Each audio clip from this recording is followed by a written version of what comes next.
Part 3. Beneath the Earth and the Return Home. Before we embark on this final chapter of our gentle journey through time, let us find stillness once more. Breathe deeply in, feeling quietness softly enveloping you like a warm blanket, filling you with peace. Hold that gentle breath for a moment, resting in the calm. And as you exhale slowly, purposefully, let yourself drift calmly toward rest, releasing all that remains of the day, ready to journey peacefully through tonight's concluding chapter. Let your breathing settle into its own natural, easy rhythm. Soft, quiet, effortless, as our story gently unfolds. The days in the land of the Eloi continued their peaceful, sunlit passage, filled with gentle exploration and the quiet companionship of Weena. Yet, the mystery of the wells, the faint underground humming, and the Eloi's deep-seated fear of the dark lingered softly in my mind. A calm, persistent curiosity urged me to understand the hidden counterpart to this idyllic surface world. What sustained the Eloi's effortless existence? What secrets lay buried beneath the earth? Finally, my resolve solidified, not out of fear, but out of a scientist's quiet need to know, to complete the picture. One day, as the soft light began its slow descent towards the deeper twilight the Eloi so disliked, I chose one of the circular, well-like openings, its metallic rim cool beneath my touch. Weena, sensing my intention, whimpered softly, pulling gently at my sleeve, her large eyes wide with an instinctive dread she could not articulate. "It's all right, little Weena," I murmured softly, patting her hand reassuringly, though my words likely held little meaning for her beyond their gentle tone. "I must understand. Stay here, in the light." She drew back, reluctantly, watching me with quiet apprehension as I prepared for my descent. Taking a deep, steadying breath, I grasped the worn metal rungs set into the shaft's inner wall and began my cautious climb downwards into the waiting darkness. The air grew immediately cooler, carrying that faint, peculiar odor I had noticed before. Damp earth mixed with something metallic, oily. The rhythmic thrumming I'd sometimes heard grew steadily louder, becoming a constant, deep hum that resonated through the structure, a mechanical heartbeat deep within the world. The descent was long, yet I proceeded slowly, carefully.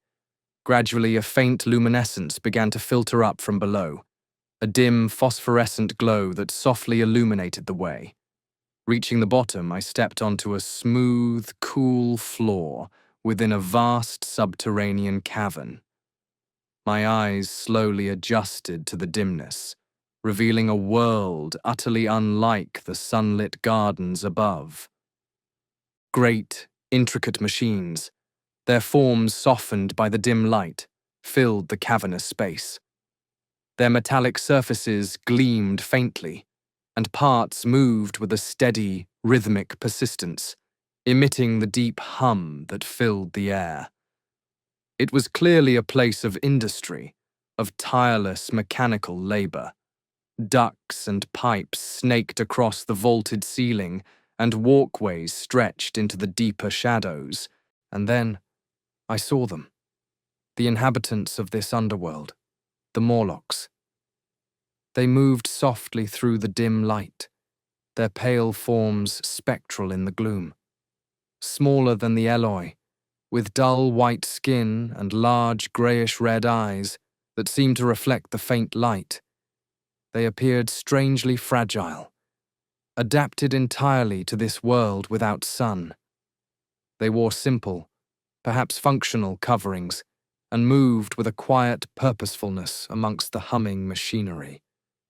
There was nothing overtly menacing in their initial appearance, observed calmly from a distance. They seemed like industrious creatures of the dark, tending to the vast mechanisms that, I began to realize, must somehow sustain the effortless paradise above. They were the hidden engineers, the unseen workforce of this future world. As I watched quietly from the shadows, I saw them tending the machinery, moving things along unseen conveyors, their movements economical and practiced. I felt a quiet chill, not of immediate fear, but of dawning understanding. This was the other half of humanity's descendant legacy. The Eloi, living lives of gentle beauty and idle grace in the sun, and the Morlocks, dwelling in darkness, tirelessly working the machines, their existences seemingly intertwined in a way I did not yet fully comprehend, though a somber suspicion began to form. I recalled the Eloi's fear, and the Morlocks' nocturnal habits, and the thought arose gently, chillingly. Perhaps the Eloi were not masters, but cattle.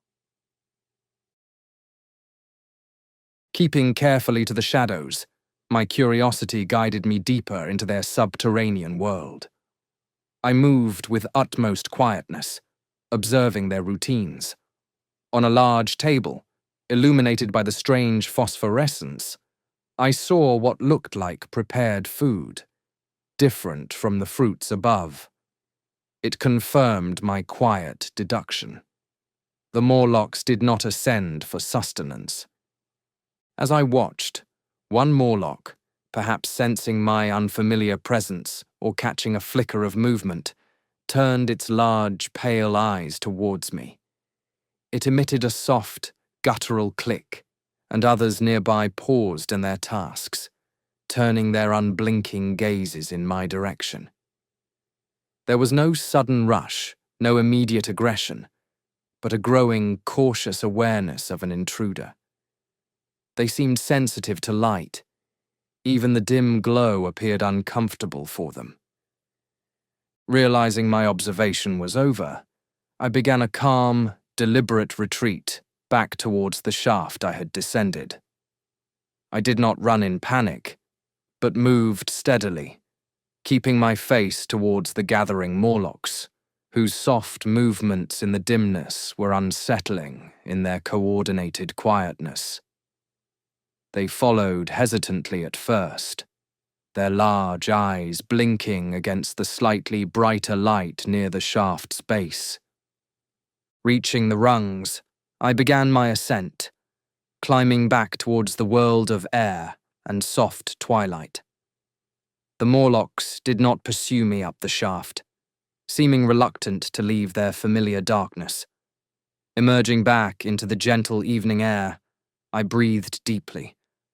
The sweetness of the flower-scented breeze a stark contrast to the heavy, metallic air below. Weena rushed towards me, clinging tightly, her relief palpable.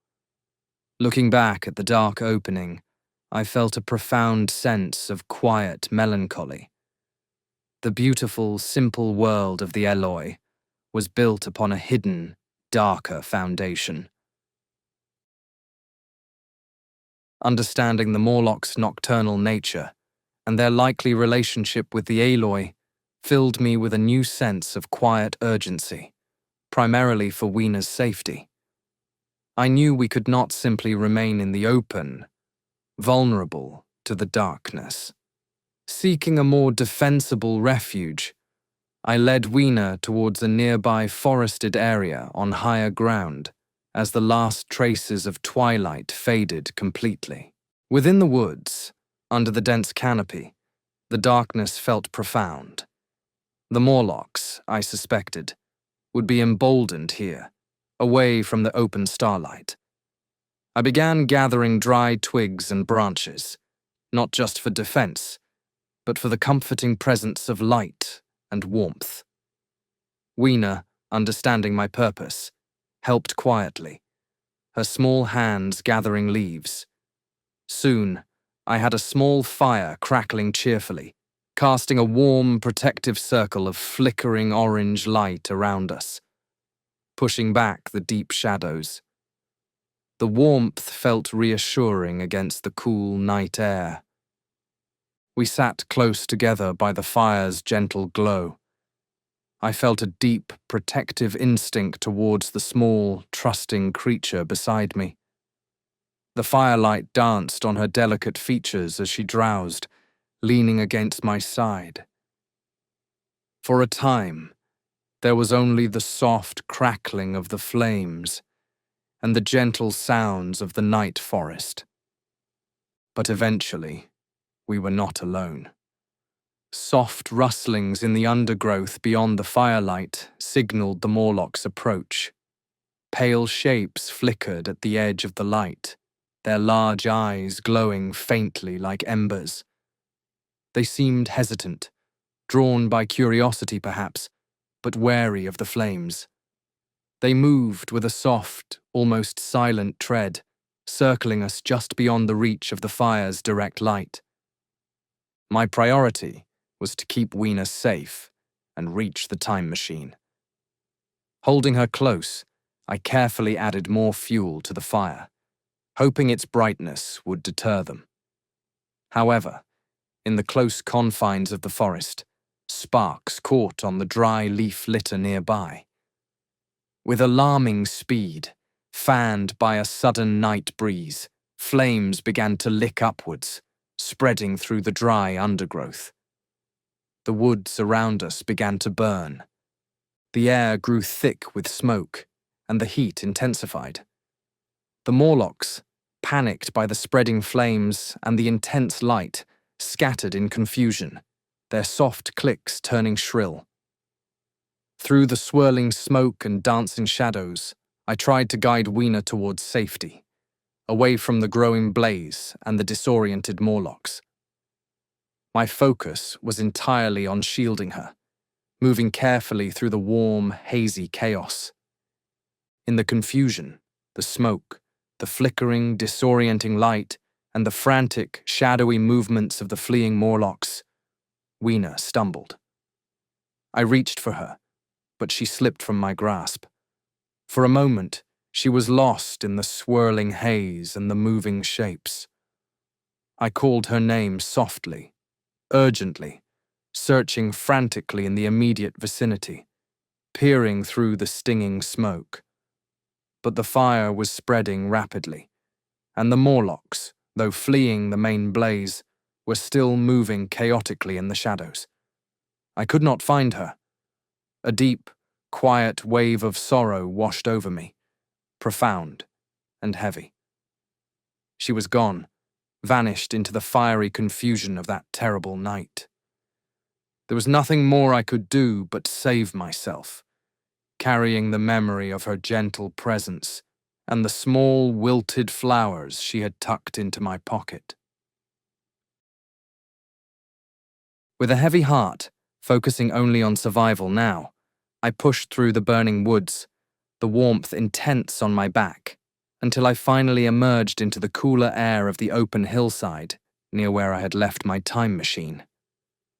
The machine stood silently, strangely unmoved, near the great white Sphinx statue, its brass and ivory form gleaming faintly in the distant firelight. Relief washed over me, calm and weary. I approached it slowly, gently touching its familiar, cool metal frame. Climbing back into the velvet seat felt like returning to a sanctuary, a piece of my own time in this alien age. I took a moment, breathing deeply, my mind filled with the somber images of the Eloi, the Morlocks, the fire, and the gentle soul I had lost. With deliberate movements, I checked the controls. Then, placing my hand once more upon the ivory lever, I pushed it forward gently. The familiar, soft humming vibration began, surrounding me like a comforting embrace. The world outside blurred instantly. The burning forest faded, the landscape shifted, days and nights flickering past in rapid succession. Driven by a profound need to see the ultimate fate of the world, and perhaps to distance myself from the immediate sorrow, I pushed the lever further, traveling far, far into the distant future. The pace accelerated, centuries melting into millennia. I witnessed the sun grow vast and red, the earth slow its rotation, becoming tidally locked, one side perpetually scorched, the other frozen. The air grew thin. Life dwindled. I saw the last vestiges of life. Strange, crab-like creatures on a dying crimson beach under the swollen, dying sun. Then, even they vanished. There was only vast, cold silence, the sky dark save for the dim red glow of the aged sun and the cold glitter of distant stars. It was an ending of profound, cosmic stillness, vast and peaceful in its desolation, not terrifying, but deeply humbling. Satisfied in a somber way that I had seen the long twilight of the earth, I gently reversed the lever. Time flowed backwards. The sun shrank, brightened. The earth spun faster. Life reappeared in reverse. Millennia scrolled back towards my own era. The familiar landscapes of my own time began to reform, flowing smoothly backwards through the centuries. The sensation was hypnotic, soothing, a gentle unwinding of the future's long thread. Finally, anticipating my arrival, I slowed the machine's progress, easing the lever back. The humming faded. The rapid flickering ceased. Stillness returned. I sat for a long moment, collecting myself. I was back in my own familiar laboratory, the comforting scent of polished wood and old books, replacing the strange fragrances of the future. The gentle glow of my gas lamp cast familiar shadows. My instruments sat just as I had left them. On the mantelpiece, the clock ticked with its steady, reassuring rhythm. Slowly, I rose from the time machine, feeling stiff, weary, yet profoundly calm. I looked down at my clothes, torn, smoke-stained. Then, reaching into my pocket, my fingers closed around something small and dry, the delicate, withered flowers Weena had given me. Proof. A quiet, poignant reminder of a world impossibly distant, yet utterly real. My journey had shown me wonders beyond imagination, but also the quiet, divergent paths humanity might take. One towards gentle, thoughtless beauty, the other towards functional darkness. Progress, I reflected softly, was not always an upward climb. Time flowed onward, relentless, indifferent, carrying all things towards their eventual end. Yet there was a strange peace in that understanding, a calm acceptance of the vast, unfolding tapestry of existence. The fire in the hearth had long since died to grey ash. Outside, the sounds of Victorian London were beginning to stir with the dawn. My incredible journey was over, but the quiet wonder, the gentle sorrow, and the profound, peaceful lessons learned in the corridors of time would remain with me, always. And now, surrounded by the familiar comfort of my own time, a deep sense of peace settled over me, and the overwhelming need for rest. Closing my eyes, I let the quiet stillness of the room embrace me, drifting finally, gently, towards long-needed sleep. Deeply, peacefully, home.